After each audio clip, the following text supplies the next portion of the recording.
I found the story of what happened to my friend's mother-in-law quite pleasant myself, because memories of the past always put me in a great frame of mind. Some time ago, I got a job as a driver at a bakery, where I met some guys. Over time, we became friends.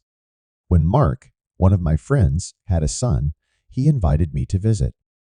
It was at his mother-in-law, Evelyn's house. Evelyn was a tall, well-built woman with glasses who reminded me of a strict teacher who always followed the rules, but was also playful. That night, I had a little too much to drink and didn't even notice when everyone started to leave. Before I knew it, I was alone at the table. All the other guests had left, but Evelyn told me that in my condition, I wouldn't get far. Either the police would take me away or, even worse, I'd be robbed. Out of the kindness of her heart, she set me up in the small house on a couch. I didn't resist and lay down, but the alcohol ignited my desire for adventure.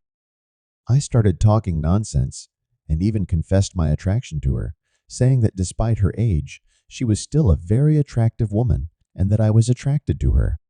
To my surprise, Evelyn seemed touched by my words. She lay down with me on the couch, which fortunately supported the weight of our bodies. When I woke up in the morning, I didn't remember half of what had happened, but I quickly realized that I was only wearing my underwear and Evelyn was lying next to me in the same condition. I stood up, trying to make sense of what was happening. It was quiet, all around no one but the cat, who sat watching the two of us. My whole body shook with excitement and confusion as I tried to remember the events of the previous night. Realizing what could have happened, I was shocked. Then Evelyn woke up and smiled at me. "Are you awake, honey?" she asked. Her question made me speechless, but Evelyn didn't hesitate. She did exactly what I wanted, and that morning we repeated the adventures of the previous night. This time, the memories came back to me in vivid detail. I felt pleasantly dizzy from the sensations. Afterward, we were just lying there, and Evelyn turned to me with a question. "So, how did you like it?" "It was unforgettable," I replied. She looked at me, smiling like a schoolgirl, and stroked my hair. When I finally relaxed, she whispered in my ear, "Ready for another round of play, young man?"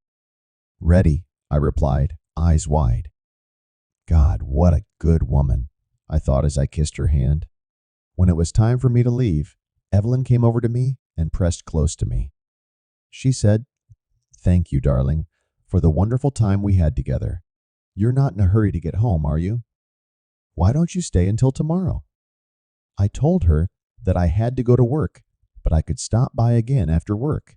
I had the weekend off, so I could stay at her place for a couple days. She smiled and said she'd be waiting. I got dressed, had coffee with her, and left.